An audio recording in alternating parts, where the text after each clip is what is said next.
Guys, welcome back to my channel. So actually, I am in the second trimester and I wanted to do a week by week update for you guys. But to be honest with you, I have not had any motivation up until recently to do anything. Sorry about the air. It is hot. So if it ends up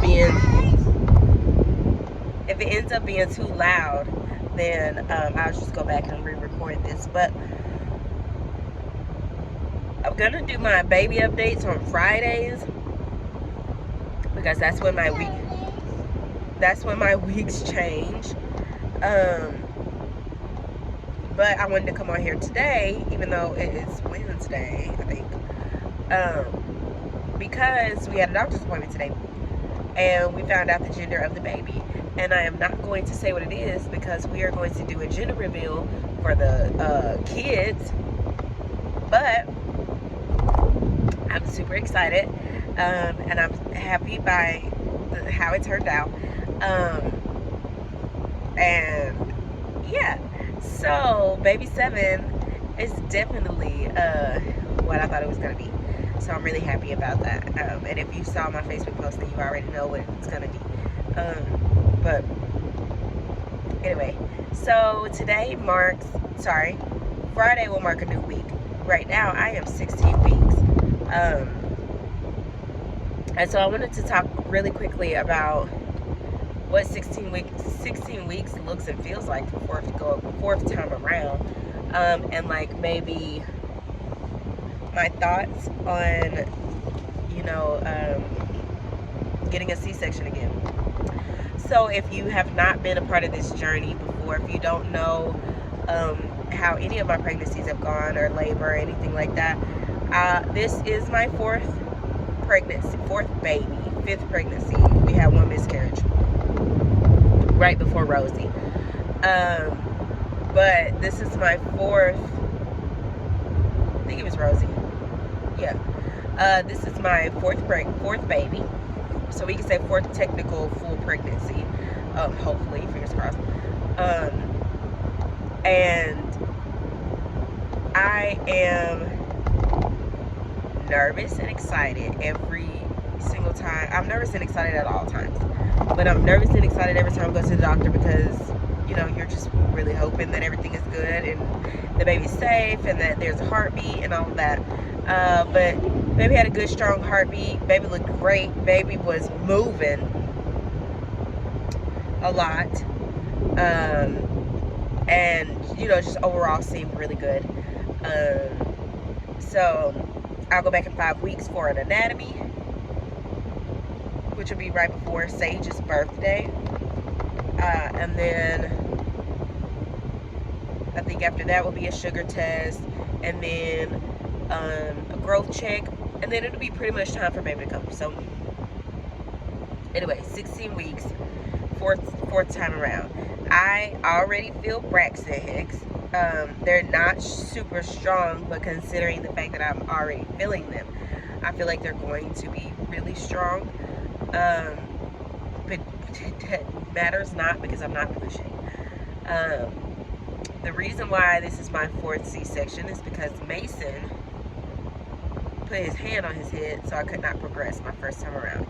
The second time around, my doctor pretty much was just like, I think it'll just be better for us to just do this again. And really then is when I should have advocated for myself.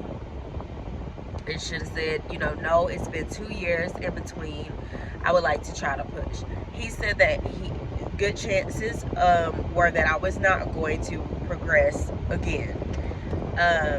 But it wasn't because I was small that I did not progress to begin with. I wonder if anybody realizes that you don't have to stop on green.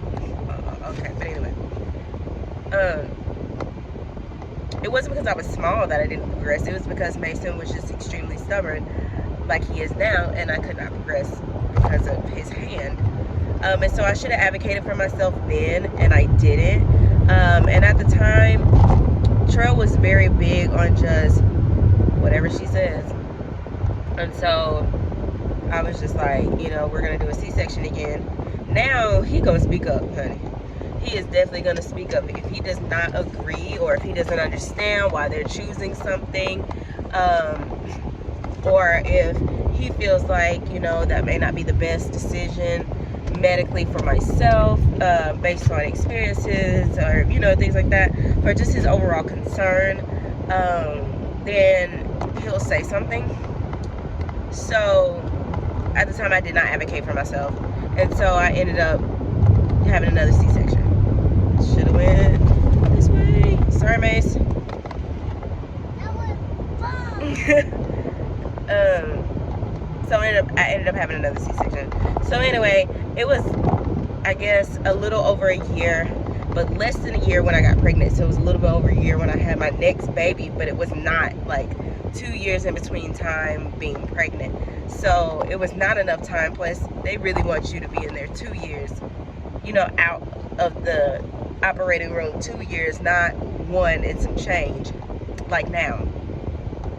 So that wasn't going to work with Sage, and I had no chance of pushing with Sage, because then you run the risk of uterine rupture and things like that. So yeah, I did not push with Sagey, and so now here we go with 7, and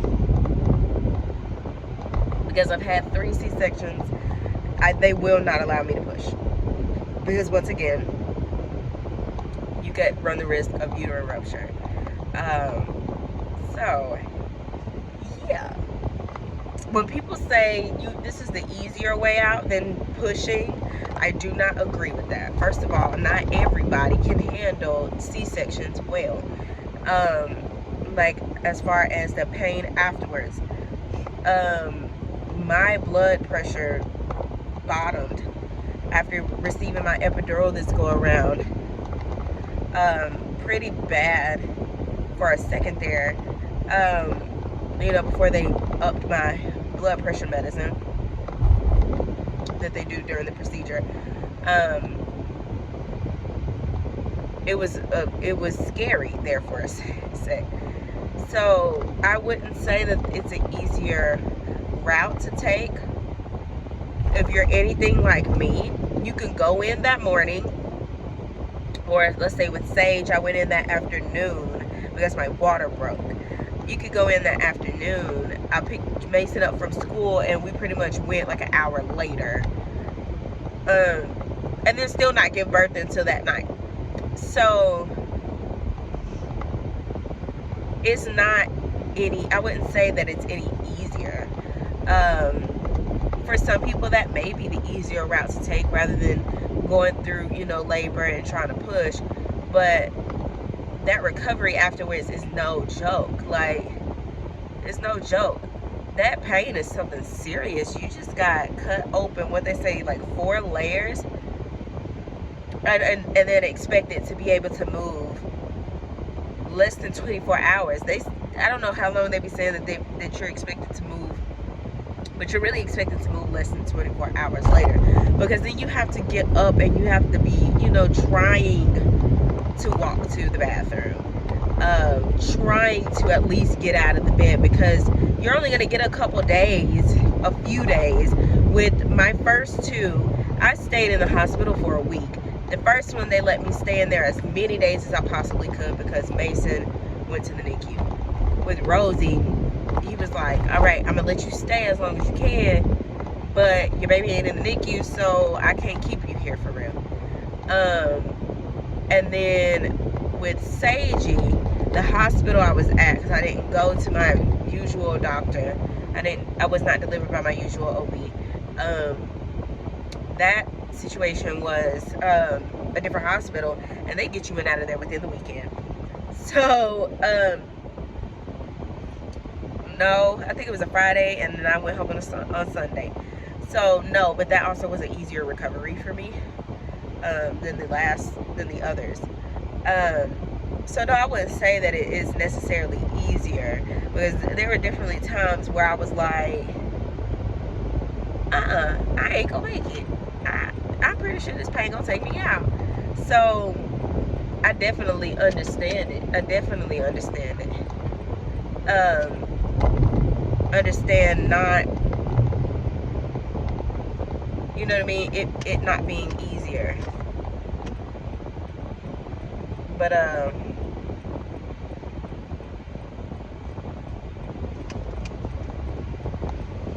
will have to say though that hold on, speed bumps. I am extremely excited to meet our new baby. I'm extremely excited to be getting to do this all over again.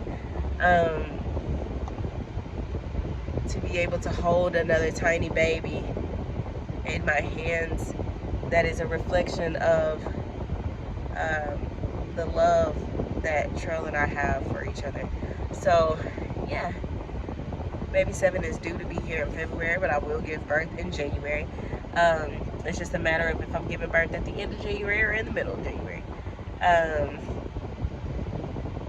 So yeah, I'm super excited. I can't wait. And I'm excited for the gender reveal. And yeah, so that's really my thoughts so far about having another C-section. I'm nervous, but I know that God has everything worked out already. Everything is goes according to his plan, and I don't feel like he would put me in any situation that I cannot, you know, handle. And so I'm just gonna keep praying, and I'm just gonna keep looking up, and I'm just gonna keep, you know, looking forward to the next step. I'm not going to overthink, and I'm not going to you know, psych myself out or anything like that. It's no point, you know what I mean? So yeah, those are my thoughts with the 4th C-section. This is my baby update for week 16, and I will let you see my little tiny bump on Friday when I do my week 17 update. So yeah, I'm super excited. Thank you guys for watching this video. This is a quick one. Thank you for watching this video. Make sure you like, comment, and subscribe. Hit that notification bell so you know when we post a video. Whoa. Hit that notification bell when you know, so you know when we post another video. And we will see you next time. Bye.